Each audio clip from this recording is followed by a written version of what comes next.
Hi class, let's take a look at example E. And in example E, you have to be careful because the way that the fractions are actually given. Now, because we have an actual parentheses and nothing stated about the fractions, those represent basically just the -2 times 2/4. So it doesn't represent mixed numbers. If those parentheses were not stated, then the numbers could actually be mixed fractions. So we're looking at the following on this one. So technically what I'm going to do here is I'm going to multiply but then cancel the common factor. So this is going to be -2 times 2 over, and I'm rewriting the value of 4, in this case 4, as basically the values of 2 times 2. And then you have plus, I'm just going to rewrite the next one as 5/2 minus the values of 1. So the actual -1 to the second, this one represents a -1 squared, which is equal to a -1 times a -1, which is equal to a 1. Don't forget about the other technically -1. And on the first fraction, you can technically cancel the 2's. Both of those cancel, and you're going to end up with a simple, we end up with a -1 plus the values of 5/2 minus the values of 1. At this point, you can combine all the actual, integers, and I'm just going to combine those since technically all the terms are being added now. -1 minus 1, this is equal to a -2 plus the 5/2. And then from here, we can just get an LCD. Your LCD is equal to 2. So what I'm going to do is I'm going to multiply times 2 and times 2. And let me just take this extra step here. So you're looking at a -4/2 plus a 5/2, or if you combine it as a single fraction, -4 plus 5 over 2, or technically a 1/2. That's going to be our final answer for problem E. Now let's take a look at F. And in problem F, you're told that you have mixed numbers.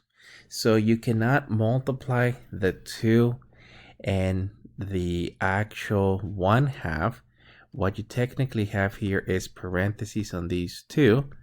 And let me actually take the next step, which there's multiple ways of expressing the actual fractions. You can go and express it as an improper fraction. So what I'm going to do is I'm just going to rewrite it as 3 plus 1/2, which technically represents the first mixed number. And then you technically have minus, and this is going to be 2 plus a third. Don't forget the parentheses there because it's a mixed fraction. And then you still have the plus, absolute value,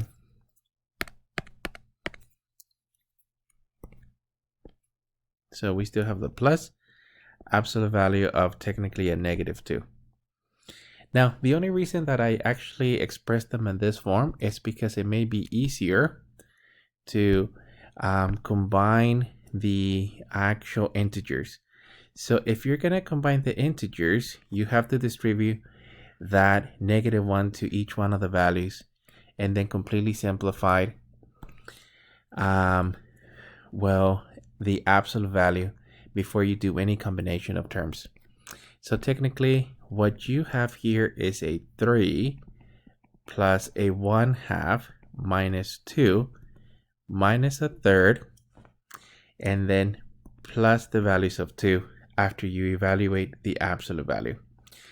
You have to be careful on the expression of the 2 and a third, because technically you have a negative that is going to be affecting those two.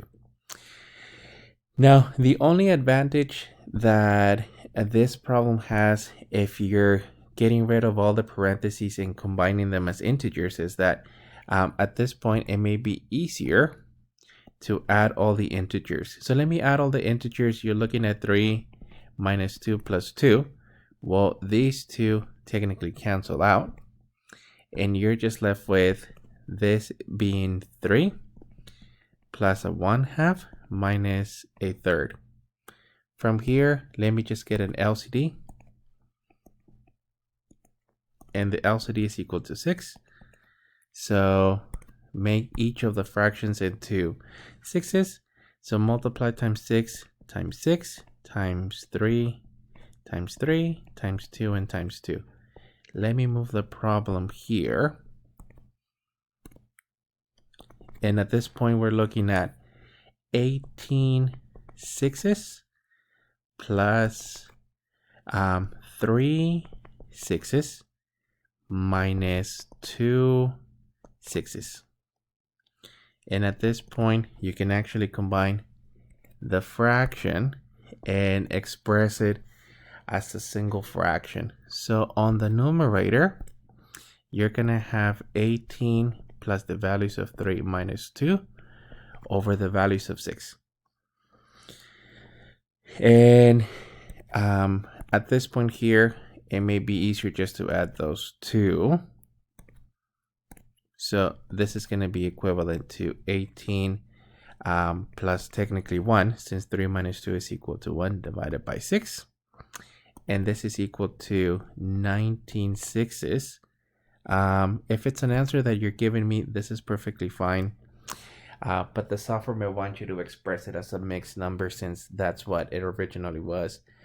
So in this case, well, you can actually express it as this being equivalent to 3 and technically 1/6. That would be another way to express your answer.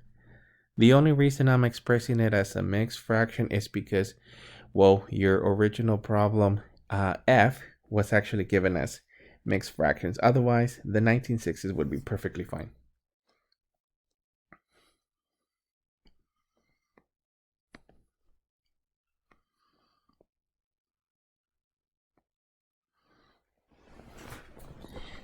Okay, let's take a look at example G.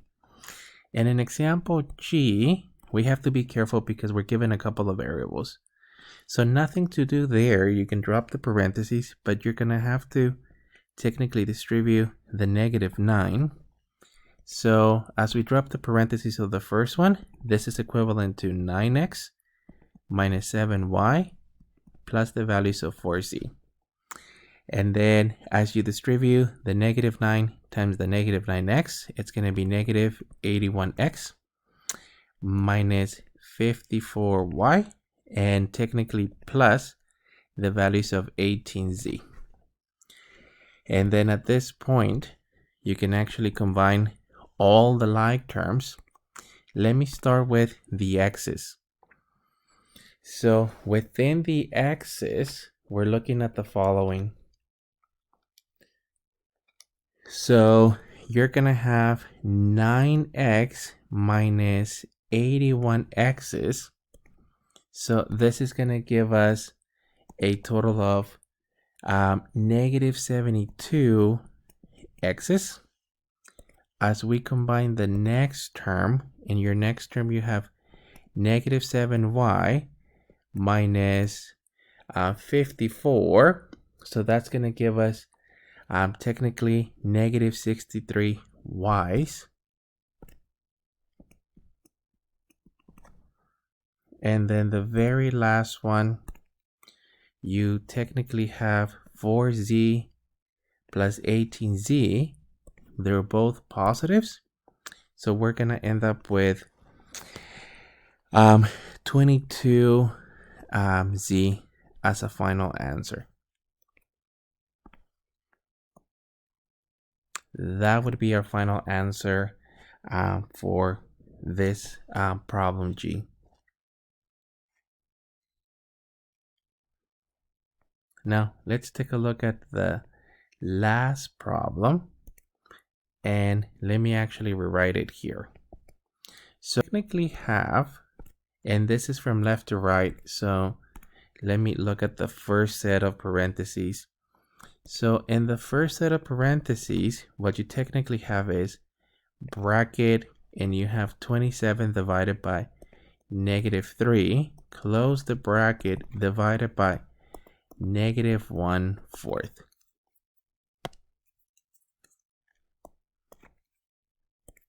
So as we technically simplify the first bracket, this is equivalent to, well, -9, and this is going to be divided by -1/4. So this is equivalent to -9 times technically -4/1, or in this case -9 times a -4, or technically +36.